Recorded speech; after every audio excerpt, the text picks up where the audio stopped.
dans les grandes lignes, l'objectif de cette association? Eh bien, l'objectif de cette association, déjà bonjour monsieur, madame, merci d'être venu me rencontrer. C'est une antenne du collectif des morts de la rue.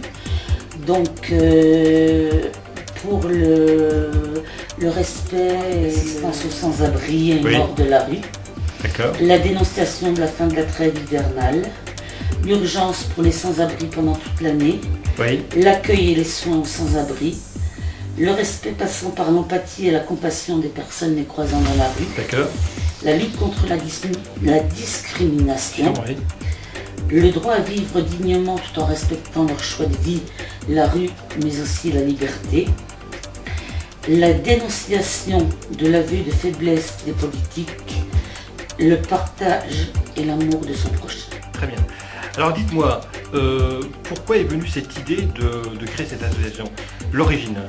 L'origine, c'est que en 2008, en regardant un reportage que j'avais enregistré sur la 2, qui était complément d'enquête sur les punks à chiens, j'ai découvert que mon fils, qui était censé être professeur à Montpellier, sauveteur en mer, maître nageur, était devenu SDF.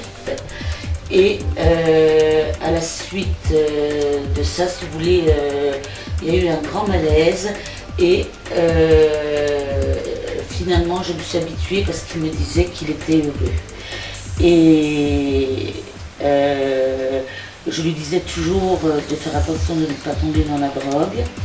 Et en 2010, il me téléphone le 31 mai en me disant mère, je te souhaite la fête des mères. Est-ce que je peux revenir? Je viendrai la semaine prochaine, dimanche ou lundi, parce que les deux chiens sont vieux, moi j'en ai un peu marre de la rue. J'ai dit écoute Aurélien, ta chambre t'attend, ton linge est là. J'ai dit écoute, tu fais ce que tu veux, la porte est ouverte, voilà, je ne mettrai pas d'entrave. Et le samedi, ils m'ont retenu à la pause. D'accord. Donc ça a été le détonateur pour vous de créer une dimension ici à Sedan de solidarité, de soutien. Pas tout de suite. Ça s'est fait un peu après quoi. Pas tout de suite, je me suis retrouvée en dépression, aidée comme des psychiatres, psychologues, par mon médecin traitant, délaissée par la famille, ça c'était quelque chose que... Elle apprenait par téléphone le décès de son fils Aurélien à Paris à l'âge de 29 ans. Depuis, Jeanne a intégré le collectif des morts de la rue qui essaie de réunir les informations partout en France pour rendre leur identité à ces disparus et les sortir de l'oubli. Le nom de son fils, qui n'était pas remonté jusqu'au collectif, a été rajouté sur la liste des 264 sans-abri décédés entre janvier et juin 2012. Jeanne s'est rendue à Paris lors du rassemblement organisé le 19 juin dernier qui évanoui. Cette ancienne employée de la bibliothèque a décidé d'œuvrer pour juguler ce mal social. Le collectif Les Morts de la rue avait recensé 395 décès d'hommes, de femmes et d'enfants en 2011 et 406 en 2009.